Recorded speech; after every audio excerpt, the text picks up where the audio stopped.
Becoming a fossil is such an extremely rare event that we can only dream it will happen to one of us. So, unsurprisingly, fossils are, relatively speaking, quite uncommon. However, at the end of the day, Earth has still seen tons of life come and go. So, it's not hard to see why fossils still end up being very numerous and entire industries exist around them. And what's surprising is that, given their sheer total numbers, most fossil finds are rather normal, in the sense that we've seen them before. But every once in a while we find something so strange, it makes even top experts scratch their heads. In this episode, we're looking at some of the most bizarre fossils ever discovered. Perhaps there is no better case than the Tully monster. Honestly, monster might be the closest you'll get to figuring out what this thing was, because it was not only terrifying and crazy looking, but also utterly confusing. Its modern story started all the way back in 1966, when an amateur collector was exploring the Mazon Creek fossil beds in Illinois. During his expedition, he stumbled upon not one, but multiple strange fossils that he could tell were organisms. But what kind, he had no clue. Even after collecting a few and studying them more closely, he still could not gather a guess. So he decided to get an expert's opinion and took them to the Field Museum of Natural History. But to his surprise, they were just as stumped as he was, being absolutely perplexed by the odd features of this new creature. Imagine a creature with a cigar-like body, triangular fins, long-stalked eyes, and a proboscis-tipped mouth. It looks like an animal straight out of Subnautica, a horrifying one at that. Its only saving grace was its small stature, with most fossils being under 35 centimeters long. The only thing they could all really agree upon was that it almost certainly lived in water. Hundreds of millions of years ago, Illinois was submerged by a shallow tropical sea. And from then to now, nearly 60 years later, we really don't know much more. We've basically only concluded that it was a bilaterian, an immensely broad classification that includes 98% of all animals, a true mystery that remains unsolved. But the oddities in the United States do not end in Illinois. In the 1970s, in Montana, a fossil was located that was so unlike anything seen before, it was simply dubbed the alien goldfish. This was Typhloesis. This remarkable find came out of the Bear Gulch limestone formation and happened to be even more ancient than the Tully monster, dating to around 330 million years ago.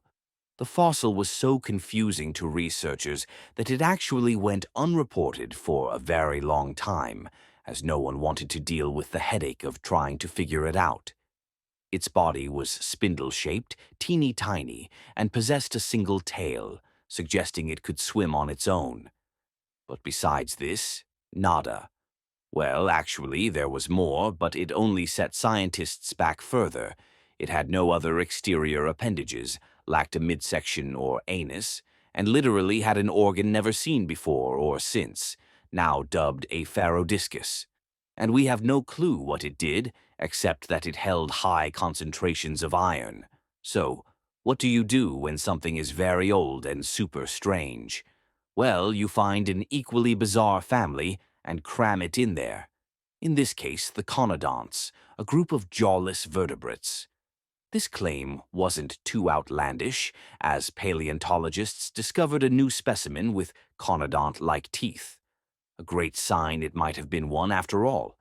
But briefly, things were upended when a researcher realized these teeth did not belong to the alien goldfish, but rather represented something it ate, as they were located in its guts.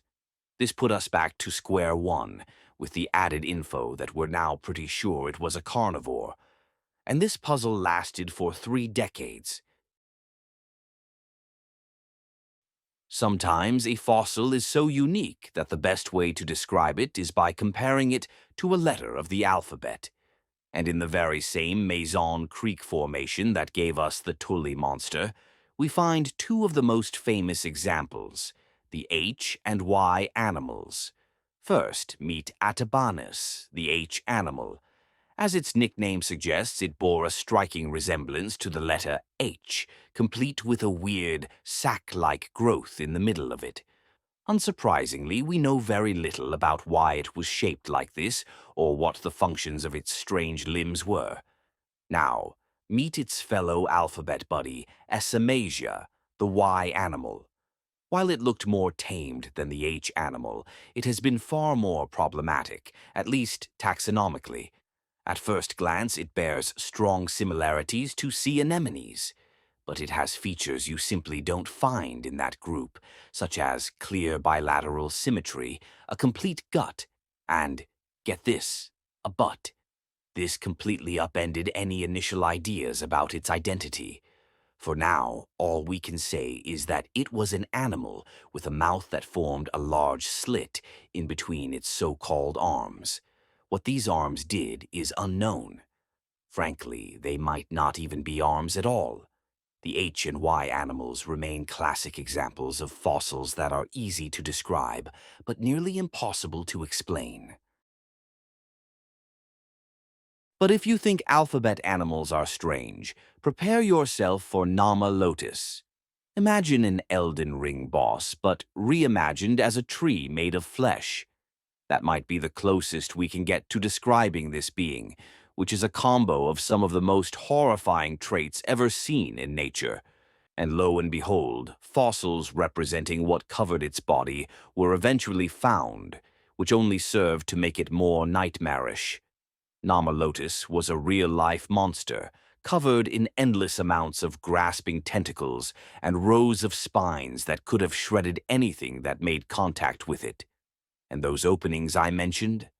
They were trypophobia-worthy biological windows that varied in size and shape. To top it all off, it could adjust its size based on where it lived, popping up just about anywhere, though it showed a preference for the dark, abyssal plains.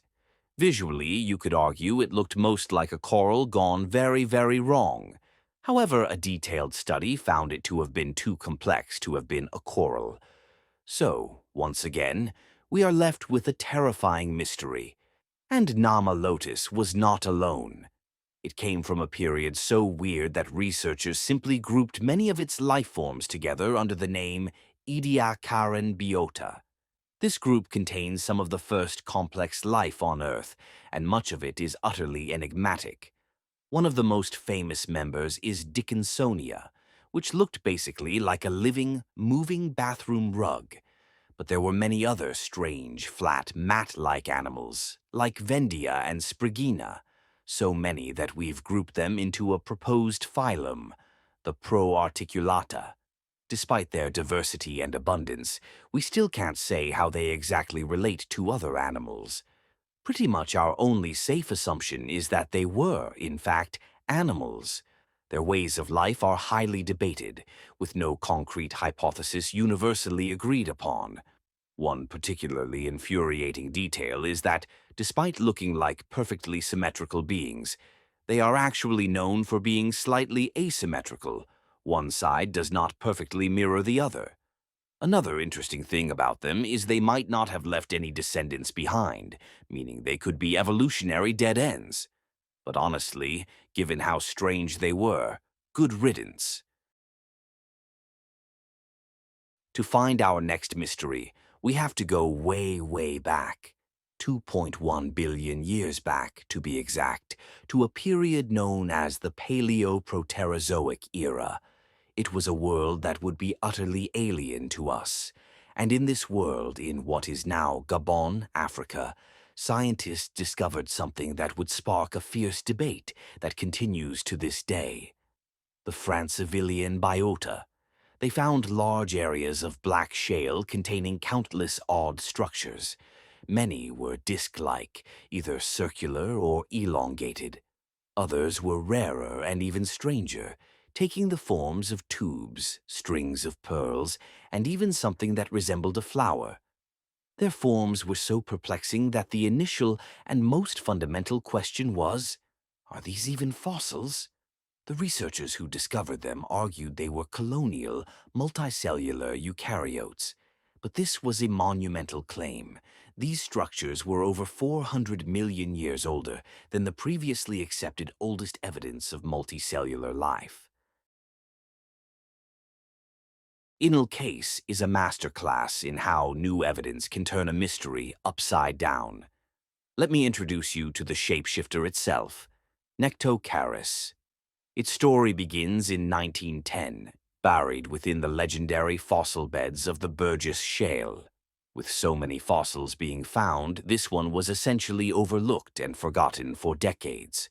When it was finally described, it was a baffling creature. The single known specimen looked like a stretched-out shrimp with some weird fins. The scientist officially named it Nectocaris teryx, the swimming shrimp, but left it unclassified, unsure of what it was. Years later, an Italian paleontologist looking only at photos thought he had the answer. He focused on its tail and a possible notochord and declared Nectocaris to be a chordate, an early relative of vertebrates. This idea stuck for over 20 years, but the story was about to be completely rewritten. In 2010, a groundbreaking discovery was made. Not one, but over 91 new specimens of Nectocaris were uncovered, and they were in much better condition. The new fossils revealed a shocking truth. Nectocaris did not look like a deformed shrimp at all. Instead, it looked like this: a sleek, squid-like creature with 2 tentacles, a flat, kite-shaped body, stalked eyes, and a large funnel. It bizarrely had no visible mouth, leading to the theory that the funnel was a reversible proboscis, meaning it could turn it inside out to feed. Freaky. Now, looking like a squid, you'd think the mystery was solved.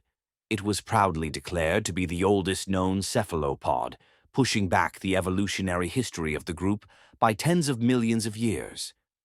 Let us know in the comments which of all these mysteries fascinates you the most. Subscribe for more journeys to the edges of science and history. Thanks for watching.